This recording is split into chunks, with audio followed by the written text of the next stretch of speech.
What do you think the role is of popular media in conveying politics and political ideals in the current day? I mean, I think media always plays catch up with whatever is going on in the real world, right?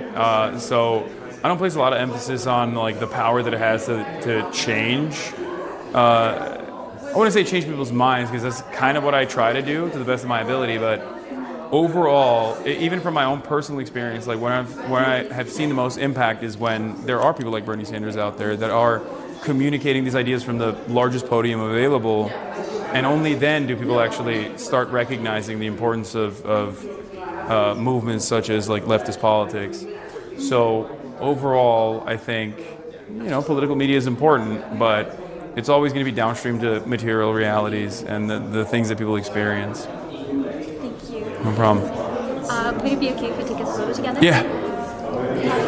He's already snapping while we were talking. Thank you. Thank you so much. No problem. What's going on? I don't really have a question. Just been a big fan. I watched you more when I was like 15, 16. Hell yeah. And you got me interested in politics and I study politics. Awesome. Yeah, thank you. I'm sorry for that. Yeah. You want to take a photo? Yeah. Can I use my phone?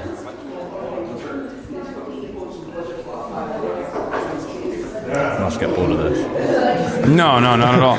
Surely. This is great. I get to meet people. Thank you so much. What's going on, man? Very nice to meet you. Nice to meet you as well. I've been watching you for years, and I think you're doing an incredible job. And I think that you do a very important job, especially because I think the media nowadays is shifting a lot towards the far right. Yeah. And I think you should keep on going. And I think you're very, very funny. And thank you. My question to you is because I'm trying to take advantage of this attention economy that we live in. Mm-hmm. What do you think is like an advice that you could give me how to take advantage and how to maybe like build a personal brand? Be yourself and also find things that are not immediately political that you're interested in and show that you're a multifaceted person. Okay. Because I think that politics in and of itself will bring you a lot of attention, both negative and positive, but overall it's kind of boring and dull. But if you want to reach a broader audience, you always have to show that you're a normal person with real hobbies and things like that. And that's what I try to do at least. Okay. And that's what I've seen success in. Thank you very much. And also, how's the body transformation had an impact on your on your overall streaming and your life? Pretty good. I mean, it creates a lot of mental fortitude. I think I'm more confident. I'm happier, so I can withstand a sea of attacks and smears and whatnot without really thinking about it at all. And it keeps me stable. Like it keeps me grounded. So it's been great. All right. Thank you very much. No problem. You want a photo? Yeah. How are you doing? Good. Okay. Better if we're looking around the room and exploring. That's fine. What's going on? Nice to meet you. Nice to meet you. It was so good, so thoughtful. I love that you also had the Jeb Bush moment where you was sort of like police clap. Oh yeah. Oxford. Well, I mean, I was more so memeing. Yeah. Don't do the same in the Oxford. I think you're speaking tomorrow there as well, right? Yeah, I'm speaking to Oxford tomorrow. I'm gonna be like, yeah, Cambridge sucks. Did you see your Spotify rap? What's your top artist? I don't have a Spotify rap. I don't use Spotify. You don't use it? I don't listen to music at all, which is weird. I know everyone always says I'm so weird for it, but yeah, I don't really listen to any music. Music, can I have it? Yeah, of course.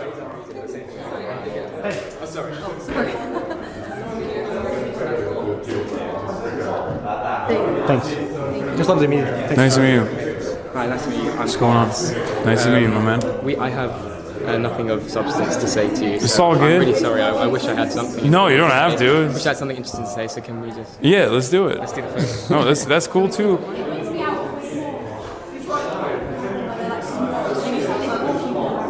Well, your phone's really bad. I'm sorry.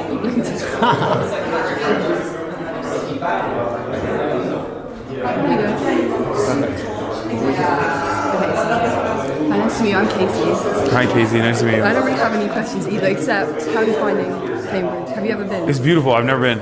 Yeah, it's I like it. I like it more than I like London. I think it's very nice. I think Why are you making faces over there, March? I like it. I like beautiful. it. It's pleasant. you need to go to Jack's. I think that's my. Is that the pub? There's ice cream. store. Oh, okay. All right, maybe. Yeah, I would say that's the best place. Okay, I believe you. Let's do it. Which side? This side? I don't know. POV, you're a fly that just landed on this glass. Thank you so much. Have a nice evening. Thank you. Hi. Hi. Nice to meet you. Nice to meet you. Tilly. Nice to meet you. Cinema. Oh, yeah, sure.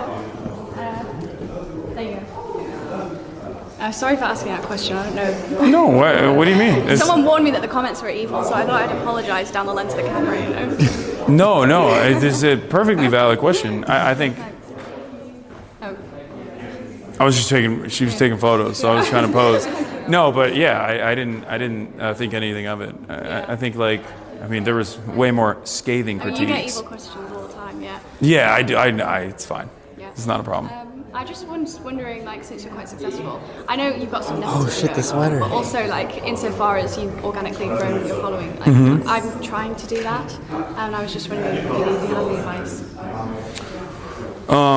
Yeah, get an uncle Besides with a that. media company. Yeah. No, I wouldn't. I mean, that's been definitely very helpful. I've talked about this quite a bit. Yeah. It gives you a major leg up. But I think in the age of TikTok, the opportunities are truly endless. You know what I mean? I would suggest just forcing yourself to do content every single day on TikTok, Right.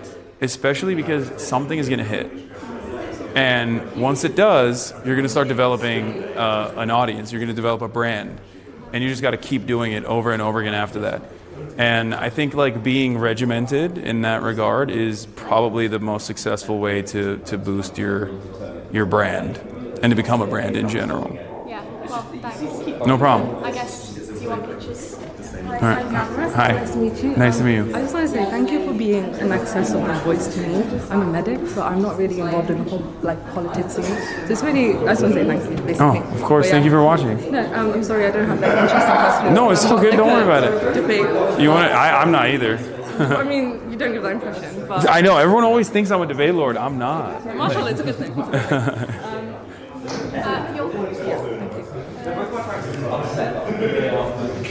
I'll just take a photo. It was really nice to Nice to meet you. And your speech was really, I really liked your line on kind of nothing can change in kind of a couple That was not my line. That's Vladimir Ilyich Lenin. There are decades where nothing happens, and there are weeks where decades happen. sick, but yeah. Okay, cool. Hi. Nice to meet you. Weird, you're a real person. I am a real person. Do you find it weird, meeting people in real life as well, or most of it's kind of... No. I'm used Do to you feel it. you've just always been kind of, confident in bigger groups, or is it, something that's come with it? I think at this point in my career, it's just I'm used to it. That's what it is. And at first, it was really exciting because I'd be like, "Oh my God, someone knows who I am! That's sick." And then it just became a normal thing, you know. But yeah, I've been a sociable person my whole life, I would say. Twitch has ruined that a little bit. It's broken my brain, but I try to do my best. Well, it's weird the way people interact online, isn't it, compared to Yeah. in real life. Well, we saw that earlier today when people wanted to come at me in a very, fiery way. And I think it plays itself out in a real personal dynamic in a very different way than it does online, if that makes sense. Where when you can see the person, No, you could feel the tension in the room.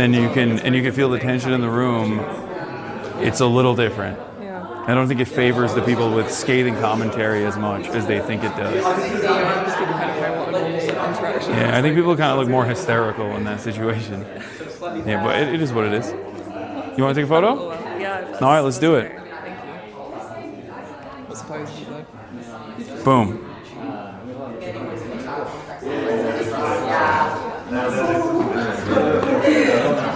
Thanks. Nice to meet you.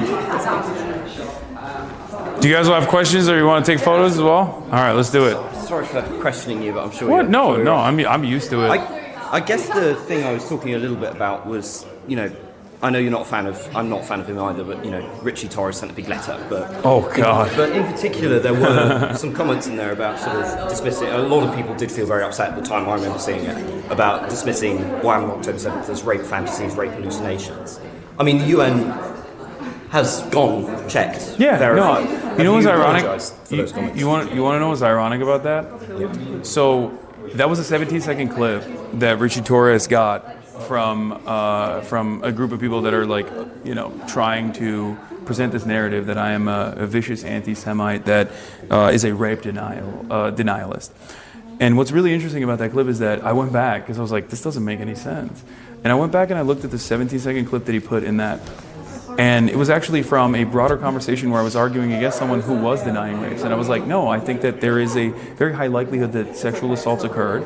And I even brought up the UN report that you're suggesting that there was at least one documented instance of first-hand account testimony from one of the hostages that sexual assault had happened. And that there is no reason to disparage or to claim that it did not happen when there is at least evidence that it did, and that it had not changed the dynamic of genocide for me even a little bit.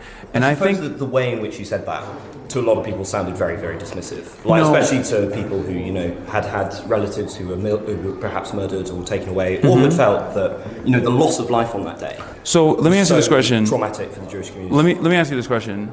Now that you know the broader context, do you feel as though, do you feel like you were maybe duped? I don't want to say duped, but that you saw this that was very clearly out of context. Does that change your opinion a little bit, or do you feel like I'm running defense? I'm very much on the sort of. I've always been on the pro-Palestine side of this. I'm a left-leaning person, so I never looked at what I saw and said this is justification for blockade, genocide, anything like that. But I did see, I'm also a humanitarian, and I think that it's important when you're trying to solve a conflict or when you're trying to stop violence that you honestly say what happened. And what happened was, I agree. Murderous militants went in to a music festival and murdered hundreds of teenagers in cold blood, and often massacred and mutilated them in ways that we have on camera. And that is deeply traumatic to me. And I guess this was linking to a broader point that, yes, I understand this whole thing, but there is context to this, and you can't just sort of suggest any violent action is justifiable against someone if they don't hold views you like. But this is endemic to the ideology. Do you think I maintain that position? Side, it doesn't. No. But do you think I maintain that position? Do you think that I think that it was wholeheartedly justifiable? I think certainly you haven't been very clear in your condemnations at times, and I've watched what you've said. Okay. It doesn't seem, for example, I in the course of your talk, you didn't mention what happened on October 7th once. Yeah. You mentioned it as the start of the conflict. You didn't mention... I don't even think it's the start of the conflict. I actually, if you recall, started the conversation even before the inception of the State of Israel. There's a deliberate reason for why I did that, because I think it's important to understand the historical context in which violent resistance... There's no context for murdering hundreds of teenagers, is there? I think that... Yes, I think really? there's always context. Just like there's context. Justified? I don't think it's a contextual justification. I think it's offering background and analysis. Analysis is not justification. I mean, this is a deliberative body, right? We're in a space for free speech and debate. And I think that this is actually, ironically, one of the things that I don't like about debate is that there is a woeful misinterpretation that exists in this space, and that especially when we talk about certain things, like certain subjects that are very difficult to broach in an open and honest manner, I think a lot gets lost in the nuance. And I think you understand where I'm coming from when I talk about this, like that October 7 is, I've never said that October 7 is like the inception or the first stage in what has unfolded. I think that it's important to understand the context in which violent resistance has evolved, whether it be Hamas or whether it be any militancy against like overarching oppressive colonial actions. But I suppose what I'm saying to you is there's time for nuance, and there's also time to say something is unequivocally evil and something is unequivocally unjustifiable. And I'm wondering why you can say that correctly about the wealth of Israeli atrocities. But to actually fix this conflict and gain trust with people, you need to say that unequivocally about the murder of hundreds of teenagers at the Supernova Music Festival, their mutilation and often their rape. And I don't know why you can't say that. I don't. First of all, in terms of using the language of mutilation and rape, and also consistently saying that there is a contextual justification for it, I think the violence that states engage in, specifically an apartheid state, which you agree is Israel's an apartheid state. Okay, so the violence that an apartheid state engages in is oftentimes considered to be invisible. There is a tremendous number of documented, there's a tremendous number of speakers and media representatives that have actively communicated all of the violence that has unfolded on October 7. I myself have also maintained the position that any kind of violence against civilians is completely unjustifiable. But I think it's more productive to at least be a resilient voice that, especially in the West, that tries to explain that these aren't barbaric monsters, that these are horrifying atrocities that they did, right? But that it is not coming out of a place of this antiquated anti-Semitic tendencies, or that they wanted to go out and like do mass rapes, or any number of different ways in which people have, I think, in a very unhelpful way, tried to claim that there is no emancipatory ambition here, and that there is no valid interest in wanting to be rid of Israeli sovereignty. Do you think that by invading the Gaza Strip, that they were not motivated by anti-Semitism, given the fact that they were murdering civilians indiscriminately? Invading the Gaza Strip? By invading from the Gaza Strip into Israel. Yeah. Do you think that they were not motivated by anti-Semitism, given that they were murdering citizens? No. No. That is remarkable. No, the entire logic of Hamas I don't. is built on anti-Semitism. No. And if you don't recognise that, then you're never going to build any trust with the Jewish community.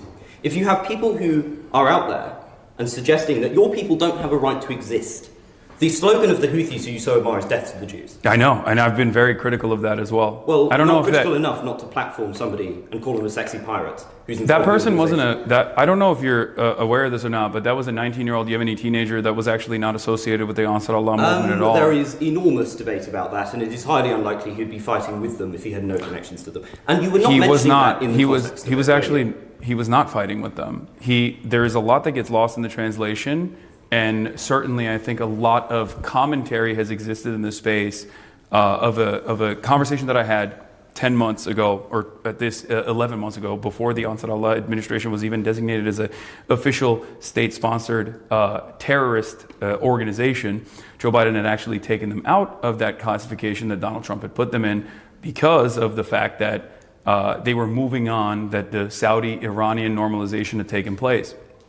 And that person, the 19-year-old Yemeni teenager, I originally thought was a Houthi.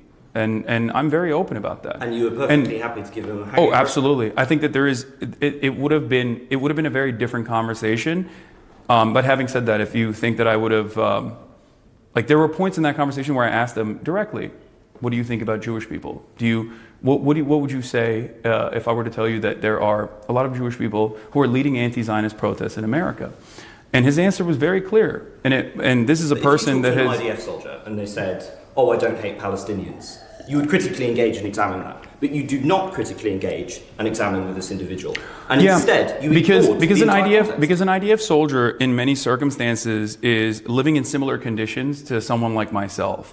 So I treat someone in the Western world with Nazi ambitions very differently. No, I think this is interesting because it suggests that you don't have a moral universalism. What I've heard from you is this very eloquent, and I agree with it, moral condemnation of the atrocities. But when we talk about the murder of gay people en masse in Yemen, when we talk about, for example, Tibet's oppression under China, or when we talk about what Hamas has done to gay people within there, or what they do to Jewish hostages, you enter this contextual blather. And it strikes me that these because you want to know why? You want to know why? Because Israel has killed significantly larger numbers of gay Palestinians than Hamas has.